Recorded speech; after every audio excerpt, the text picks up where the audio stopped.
मुल्तान में महंगाई के बाइस सब्जियां खरीदना भी शहरियों के लिए मुश्किल हो गया। सब्जी मंडी में अवाम दो सेल काउंटर पर बेशतर मौसमी सब्जियां दस्तयाब ही नहीं है, जबकि दस्तयाब सब्जियों का मयार और कीमतें भी ठीक नहीं हैं। मजीद बता रहे हैं ब्यूरो चीफ नुमान खान बाबर।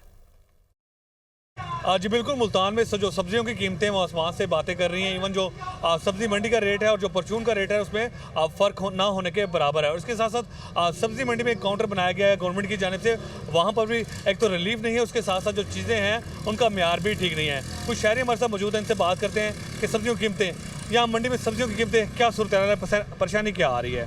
परेशानी ये आ रहा है कि जो यहाँ से सामान ले रहे हैं उसका म्यार नहीं है, रेट तो कम है, उसकी क्वालिटी के हिसाब से कोई अच्छी चीज़ वो नहीं है, इसलिए हम बैठते चीज़ें लेते हैं। तकरीबन हमारे पास चीज़ें ख़त्म है। जाहिर सी बात है, जो सुबह आवाम आती है वो चुन रही है, अपनी मर्ज़ी की चीज़ें ले रही है, तो इस हिसाब से अब ये क्लोजिंग का टाइम है। बिल्कुल, यहाँ पर जो 41 प्राइस कंट्रोल मजिस्ट्रेट्स हैं वो बनाए गए हैं, लेकिन ऐसे उस तरह से एक्टिव नहीं है। शहरियों का ये मुतालबा है कि अगर सब्ज़ी मंडी है तो यहाँ पर रिलीफ दिया जाए। जो काउंटर कायम किया गया है, ना सिर्फ यहाँ पर क्वालिटी बेहतर की जाए बल्कि इसके साथ जो है अमली जो है वो रिलीफ दिया जाए। मौसमी सब्जियाँ दस्तयाब नहीं हैं, जिसकी वजह से शहरी मुतालबा कर रहे हैं कि यहाँ पर मौसमी सब्जियाँ जो हैं उनकी दस्तयाबी जो है वो यकीनी बनाई जाए। जी।